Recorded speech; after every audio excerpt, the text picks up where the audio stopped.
2년 만난 남친과 결혼을 약속하고 준비하던 중 경제적인 것을 다 오픈하게 되면서 서로 간의 의견 차이로 대판 싸우게 되었습니다.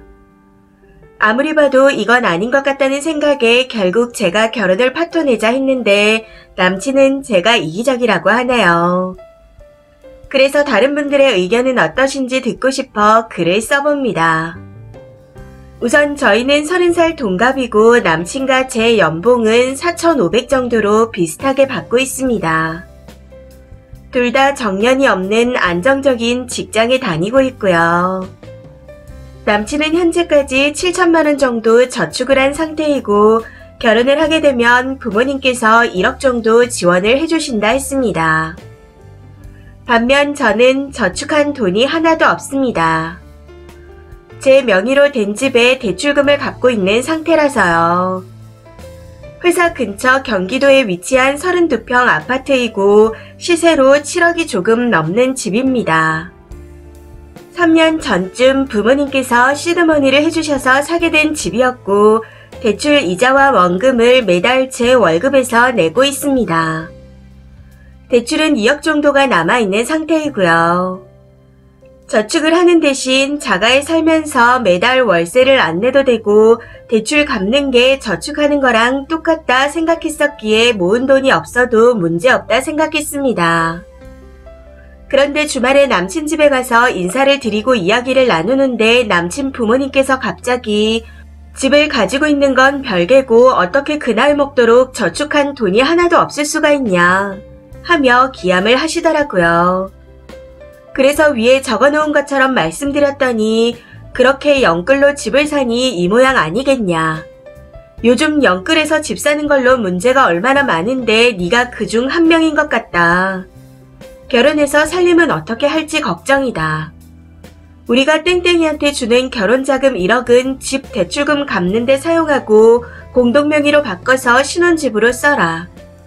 대신 혼수도 우리가 다 채워주겠다. 하고 말씀하시는 겁니다. 들으면서 어이가 없고 기가 찼지만 그렇게 할 생각이 전혀 없었기에 가만히 듣고만 있었습니다. 그러고는 식사가 끝나자마자 저녁 맛있게 잘 먹었습니다. 시간이 늦어서 먼저 가보겠습니다. 안녕히 계세요. 이렇게 인사를 드리고 바로 남친의 집에서 나와버렸습니다. 그런데 저를 따라 나온 남친이 분위기 파악을 못한 건지 한껏 신이 나서 우리 냉장고 땡땡걸로 해달라고 할까? 하고 말하더라고요. 그래서 네가 그 냉장고 받아서 놔둘 집이 어디 있어? 이렇게 한마디 하고는 얼른 택시에 올라타서 집으로 와버렸습니다.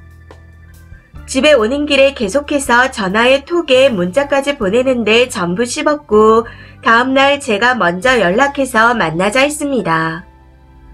남친은 여전히 사태 파악이 안 된 건지 저를 보자마자 어제 그건 무슨 말이냐 하며 버럭하더라고요. 그래서 난 어제 너희 부모님께서 말씀하신 대로 할 생각이 전혀 없다. 내가 지금 모은 돈이 없다고 해도 네가 가져올 1억 7천보다 집에 들어간 돈이 더 많은데 후려치기가 너무 심한 거 아니냐. 그리고 우리 부모님이 결혼 자금으로 얼마를 주시는지 아직 말도 안 한 상태인데 무슨 생각으로 그런 말씀을 하신 거냐 하고 말했습니다.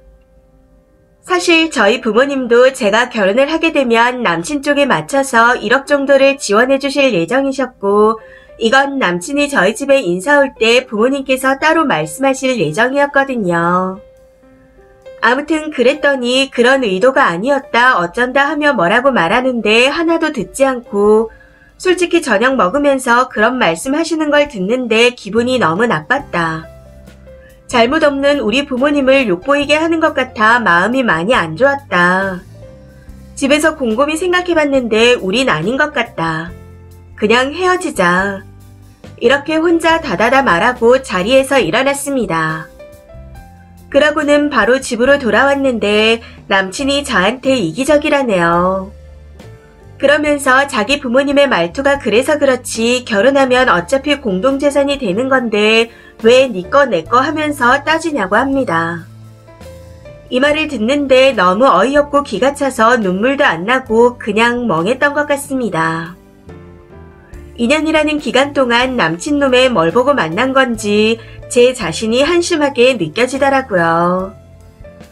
그러면서도 분명히 저번 주까지만 해도 함께 미래를 꿈꾸며 행복했었는데 이렇게 한순간에 남남이 됐다는 게 믿기지가 않는 것 같습니다. 제 입으로 헤어지자 했으니 슬퍼하는 게 웃기긴 하지만 그래도 슬픈 건 어쩔 수가 없네요. 그래서 위로가 될까 싶기도 하고 제가 이기적인 게 아니고 잘 결정했다는 말이 듣고 싶어 글을 써봅니다. 부모님은 제 선택을 존중한다며 아무 말씀 없으시지만 정말 너무 죄송하고 미안할 뿐입니다. 저 정말 잘 결정한 거 맞겠죠? 추가입니다. 댓글 남겨주신 모든 분들께 감사드립니다. 마음이 많이 심란한 상태에서 쓴 글이었는데 수많은 댓글들을 읽고 나니 오히려 정신이 또렷해지는 것 같아요. 남친은 전화와 카톡을 계속했었는데 제가 다 무시했더니 어머님께서 연락을 하셨더라고요. 모르는 번호라 받았는데 연신 그런 뜻으로 한 말은 아니었다.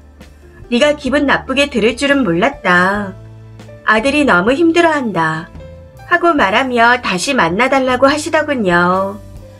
그래서 저는 이미 부모님께도 다 말씀드렸고 남친에게도 말한 상태라 앞으로 제가 결정할 건 아무것도 남지 않았다 말씀드리고 전화를 끊었습니다. 돈 문제를 떠나서 저와 제 부모님을 덜 떨어진 사람 취급하고 당신이 하시는 모든 말씀이 옳다며 답은 이미 정해져 있는 듯 통보식으로 말씀하신 게 더 큰 문제였다고 생각합니다. 남친에게는 저희 부모님에 대해 자세히 말하지 않아서 모르고 있겠지만 정말 감사하게도 사는 동안 부족함 없이 잘할 수 있게 해주셨습니다. 해서 집도 전부 해주신다는 걸 대출은 제가 벌어서 갚겠다고 고집을 부렸던 거였고요. 농담 반, 진담 반으로 마르지 않는 샘물이라고 부모님께서 주신 카드가 있는데 큰돈 들어가는 일이 생기면 쓰고 있습니다. 그리고 항상 일정 금액만큼을 채워놓으셔서 결혼을 하고 나서도 대출은 남친의 도움 없이 다 갚을 수 있는 상황이었습니다. 사실 저희 부모님은 현재 집은 월세로 놓고 신혼집을 새로 해서 들어가라 하셨습니다. 1억보다 더 지원해 주실 생각도 하고 계셨지만 제가 그렇게까지 하고 싶진 않아서 남친과 액수를 맞춘 거였고요. 그쪽에서 그런 생각을 하고 있는 줄은 몰랐으니까요. 그런데 결국 일이 이렇게 되어버렸네요. 남친과 그 부모님께선 현재까지도 진심 어린 사과는 없으시고 제가 속이 좁고 따지고 드는 유난 떠는 애라고만 생각하시는 것 같습니다. 그래서 지금은 그냥 결혼 준비를 하고 있었다는 걸 친한 친구들 몇 명을 제외하고 아는 사람이 많지 않았다는 것에 대해 감사하고 있어요. 다들 진심 어린 조언 정말 감사드립니다. 시간이 약이라는 말이 맞는 말이었으면 좋겠네요. 새해 복 많이 받으시고 건강하세요. 댓글입니다. 첫 번째. 남친 엄마가 날로 먹으려다가 실패했네요. 세게 말하면 굽히고 들어올 줄 알았나봐요. 그래도 상견례하고 결혼 준비를 하는 도중에 본색을 드러낸 게 아니라서 다행입니다. 사람들이 이혼보단 파혼, 파혼보단 이별이 낫다고 하죠. 잘 결정하셨습니다. 부모님께 너무 죄송한 마음도 갖지 마세요. 엄마 아빠는 옳은 결정을 내린 쓰니가 대견하실 겁니다. 두 번째. 본인이 기여하는 지분만큼은 명의를 해줄 수 있지만 5대5 공동명의는 말도 안 되죠. 거기다 저딴 식으로 가치를 깎아내리는 시모와 그런 소리 하는데 말리지 않고 계속 듣게 한 한심한 농가는 더더욱 안 됩니다. 세 번째. 요즘 남자네 부모님들이 크게 착각을 하시는 것 같습니다. 다들 배울 만큼 배웠는데 지 아들 기 살려주려고 저러면 누가 며느리로 들어오려고 하겠나요? 연애할 때 남자들은 우리 부모님은 안 그래 하고 말하지만 실제로 결혼하면 더하거나 괜찮다 해도 조금씩 안 맞는 부분이 있습니다. 안 맞는 거야 남이다 보니 그럴 수 있다 치지만 후려치는 건 절대 안 되죠. 처음부터 저런 시부모의 멍청한 남편은 답이 없습니다. 네 번째, 결혼 전에 마련한 집이라 공동재산에 속하지 않습니다. 남친네가 김칫국을 사발로 원샷한 거예요. 1억 7천으로 7억짜리 집에 비벼보려는 역대급 기적의 계산법을 가지고 있는 것 같습니다. 결혼 전에 미리 알고 떨궈내서 다행이라고 생각하세요. 다섯 번째, 1억으로 7억 집을 날로 먹으려고 후려치기까지 했는데 안 통하니 그런 뜻이 아니었다니. 그럼 무슨 뜻이었대요? 기분 나쁠 줄 몰랐다고요. 멍청한 건지 입에서 나오는 대로 짓거리는 건지. 지옥 탈출을 축하드립니다. 여섯 번째, 특유 재산 가지고 공동재산이라니요.